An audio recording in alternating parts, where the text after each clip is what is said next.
नमस्कार, देवश्री किचन मध्ये आपल्या सर्वांचं स्वागत आहे। प्रथम तुम्हा सर्वांना अक्षय तृतीयाच्या खूप खूप शुभेच्छा।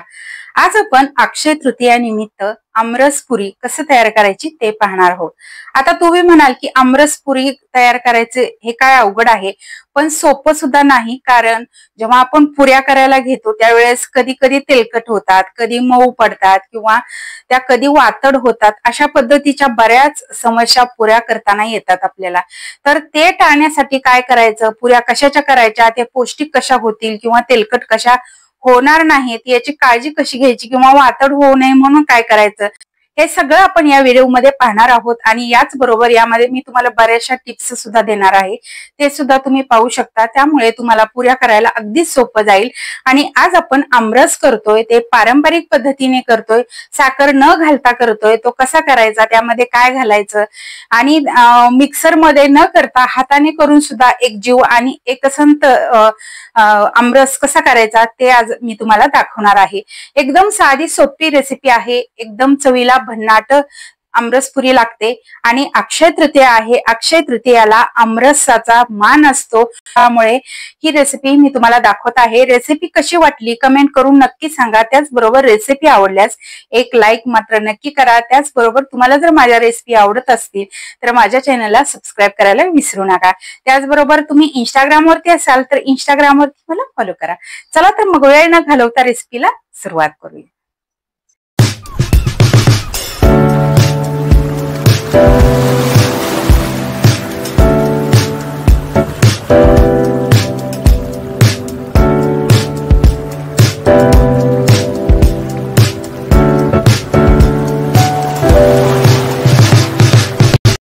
आमरस पुरी करण्यासाठी सुरुवातीला आपण पुरी करण्यासाठी पीठ मळून घेऊया। तर इथे मी 1 वाटी गव्हाचं पीठ घेतलेलं आहे आणि अर्धी वाटी रवा घेतलेला आहे, 2 चमचे तेल घेतलेलं आहे आणि चिमूटभर आपल्याला चवीनुसार मीठ लागणार आहे।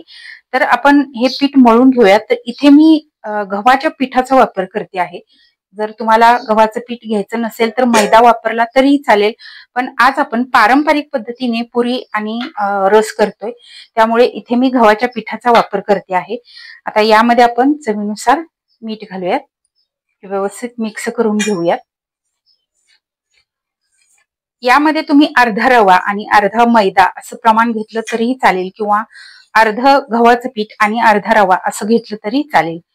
पुऱ्या एकदम खमंग, खुसखुशीत आणि टम्म फुगलेल्या अशा होतात। त्यासाठी इथे आपण थोडासा रव्याचा वापर करतो आहे। हे पीठ आपल्याला व्यवस्थित असं सगळं तेल या पिठाला चोळून घ्यायचं आहे। एकदम खुसखुशीत खस्ता अशी पुरी तयार होते, त्यासाठी यामध्ये तेल घालायचं आहे। आणि पुऱ्या फुगण्यासाठी सुद्धा या तेलाचा उपयोग होतो, त्यासाठी सुद्धा यामध्ये तेल घातलं जातं। व्यवस्थित आता हे तेल सगळं या पिठाला चोळून झालेलं आहे। आता आपण यामध्ये थोडं थोडं पाणी घालत याचा घट्ट असा गोळा मळून घेऊयात। खूप लूज पीठ आपल्याला करायचं नाही, जेवढं घट्ट कराल तेवढ्या पुऱ्या तुमच्या चांगल्या होतील, गोल गरगरीत होतील आणि छान फुगतील सुद्धा। त्यासाठी घट्ट पीठ मळून घ्यायचं आहे।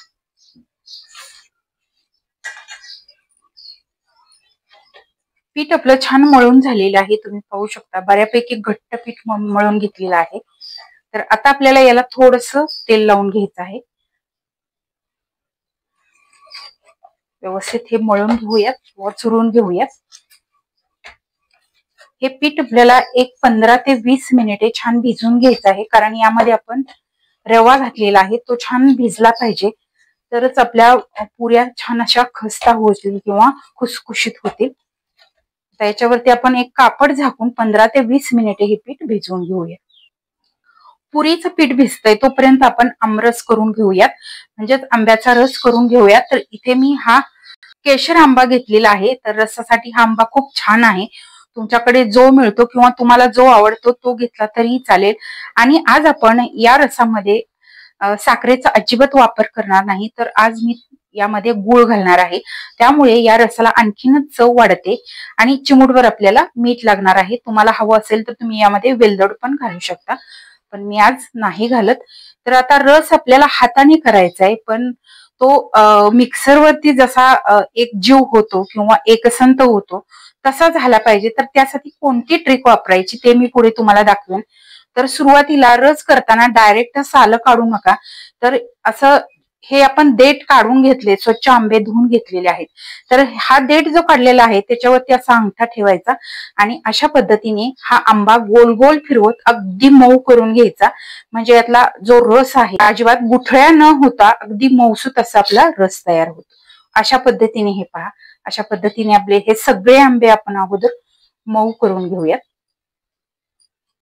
सगळे आंबे मी व्यवस्थित मऊ करून घेतले. आता एका पातेल्यामध्ये आपण अशा पद्धतीने पिळून घेऊयात. पहा,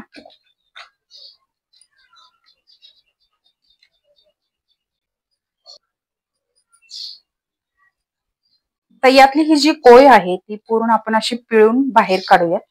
शक्यतो आपण आंबा अशा पद्धतीने हाताने मऊ करून घेतल्यामुळे या कोयला काही सुद्धा आंबा राहत नाही. तुम्ही पाहू शकताय रस राहत नाही, पूर्ण कोय फक्त बाहेर निघते. काही जणांना अशा पद्धतीने हाताने रस करायला अजिबात आवडत नाही. तर त्यांच्यासाठी एक ट्रिक तुम्हाला सांगते. तर आंबा चिरून घ्यायचा आहे आणि चिरून त्यातला पूर्ण गर काढून घ्यायचा आणि नंतर तो जो गर आहे तो व्यवस्थित मॅशरने मॅश करून घ्यायचा आणि नंतर एका पातेल्यामध्ये अशा पद्धतीने तो रस बाजूला काढून घ्यायचा आणि रवीने आपल्याला तो फेटून घ्यायचा आहे. जर तुम्हाला हात लावायला आवडत नसेल, हात स्वच्छ करून तुम्ही आमरस केला तर त्याची चव काही वेगळीच लागते. कारण ती आपली पारंपरिक पद्धत आहे. हाताने रस केलेला त्याची चव वेगळी लागते.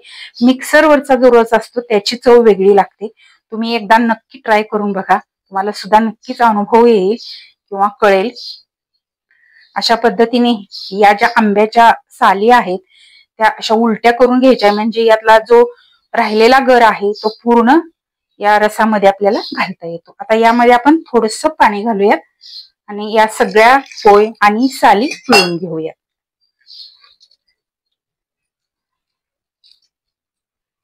सगळ्या साली मी 2 वेळा धुवून याचा रस काढून घेतलेला आहे. तर आपण हा सगळा रस एका पातेल्यामध्ये घालूयात. बऱ्यापैकी 4 आंब्याचा आपला छान रस निघालेला आहे. तुम्ही पाहू शकताय घट्ट आहे पण यामध्ये गाठी आहेत, तुम्ही पाहू शकताय. तर या गाठी एकदम अशा मऊ करण्यासाठी किंवा रस आपला एकदम एकजीव करण्यासाठी काय करायचं, तर यामध्ये सुरुवातीला आपण अगदी चिमूटभर मीठ घालायचंय. कधीही गोड पदार्थ करताना त्यामध्ये अगदी चिमूटभर मीठ घालायचं, म्हणजे त्या पदार्थाची चव आणखीनच वाढते. यामध्ये आपण चवीनुसार गूळ घालूयात. हे व्यवस्थित मिक्स करून घेऊया. यामध्ये तुम्हाला हा आवडत असेल तर तुम्ही थोडस वेलदोडे घातले तरी चालेल. हे व्यवस्थित मिक्स झालेला आहे. हा चमचा बाजूला काढूया आणि आता आपल्याला रवीने हा रस व्यवस्थित ढवळून घ्यायचा आहे किंवा एकजीव करून घ्यायचा आहे.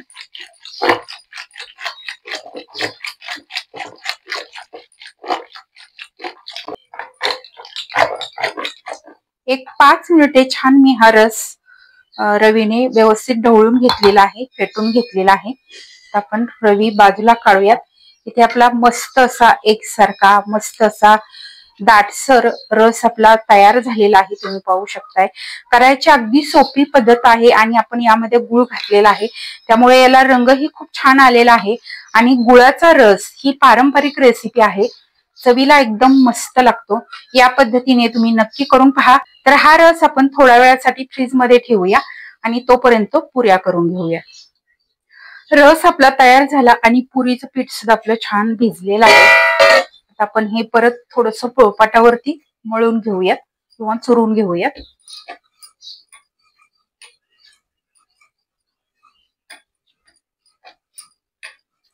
पीठ थोड्या वेळासाठी चुरून झाल्यानंतर आता आपण याचे छोटे छोटे गोळे करून घेऊयात. तुम्हाला पुऱ्या ज्या साईजच्या हव्या आहेत त्यानुसार तुम्ही करू शकता. असे छोटे गोळे तयार करून नंतर आपल्याला याच्या पुऱ्या लाटून घ्यायच्या आहेत.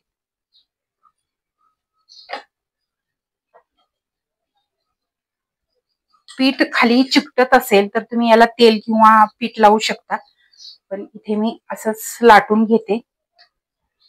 इकडे मी तेल गरम करायला ठेवलेलं आहे.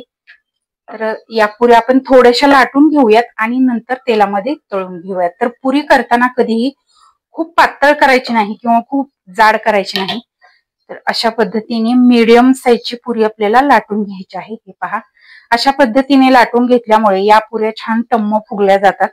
खूप पातळ केल्या तर त्या फुगत नाहीत किंवा खूप जाड केल्या तर त्या खाताना कच्च्या कच्च्या लागतात। त्यासाठी अशा पद्धतीने आपल्याला पुऱ्या लाटून घ्यायच्या आहेत।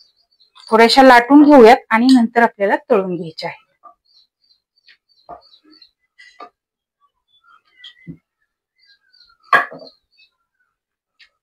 इथे मी मीडियम साईजचीच पुरी केलेली आहे, खूप जास्त लहानही नाही आणि खूप जास्त मोठी सुद्धा नाही। अशा पद्धतीच्या या पुऱ्या मी करून घेतलेल्या आहेत। तेल आपलं चांगलं कडकडीत गरम झालेलं आहे। तर यामध्ये ही पुरी सोडायची आणि तुम्ही पाहू शकता पुरी आपोआप वरती येते आणि जेव्हा वरती येते थोडंसं असं प्रेस करायचं, एकदम टम्म फुगते आणि मस्त अशा खरपूस पुऱ्या तळून घ्यायच्या आहेत।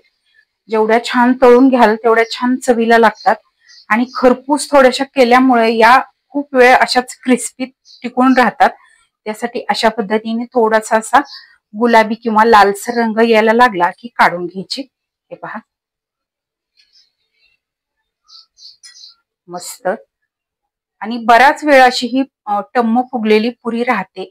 गव्हाच्या पिठाची आहे तरी सुद्धा ही टम्म फुगलेली राहते आणि विशेष मध्ये या पुऱ्या वातड अजिबात होत नाहीत। याचं कारण म्हणजे यामध्ये आपण मोहन घातलेलं आहे तेलाचं, त्यामुळे या अजिबात वातड होत नाहीत। तर एकदम अशा खुसखुशीत राहतात, अगदी सहज तुटतात। तर ही पद्धत वापरून तुम्ही एकदा नक्की पुऱ्या करून बघा, एकदम मस्त पुऱ्या होतात आणि प्रत्येक पुरी अशी टम्म फुगते आणि बराच वेळ अशी राहते। हेच तर आपल्याला पाहिजे असतं। बऱ्याच पुऱ्या काय होतात, मऊ पडतात आणि त्या खाली बसल्या जातात आणि तेलकट होतात। तर इथे मी तेलकट न होण्यासाठी सुद्धा तुम्हाला एक टिप देईन। जे आपण गव्हाचं पीठ पुऱ्यांसाठी मळून घेतलं होतं ते जे पीठ आहे ते घट्ट मळून घ्या, म्हणजे पुरी अजिबात तेलकट होत नाही। तुम्ही पाहू शकताय, मी तुम्हाला जवळून दाखवते, तेलकट अजिबात पुरी झालेली नाही। तर अशा पद्धतीने इथे आपल्या पुऱ्या सुद्धा तयार झालेल्या आहेत।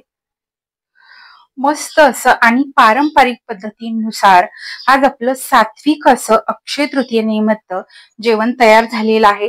थोडक्यात काय, आज मी तुम्हाला पुरी भाजीची रेसिपी दाखवलेली आहे। तर अक्षय तृतीयाला रस म्हणजे खूप अनमोल असं ही आपल्याला देणगी दिलेली आहे। कारण जेव्हा अक्षय तृतीयाला रस खाल्ला जातो तिथून पुढेच रस खायला सुरुवात होते असं म्हटलं जातं। त्यामुळे अक्षय तृतीयाला सगळ्यात आधी रस केला जातो। एकदम सात्विक असं जेवण आहे। तर इथे मी वरण भात सुद्धा तयार केलेला आहे, पारंपरिक पद्धतीने तयार केलेलं लिंबू मिरचीचं लोणचं आहे, पापड आहे।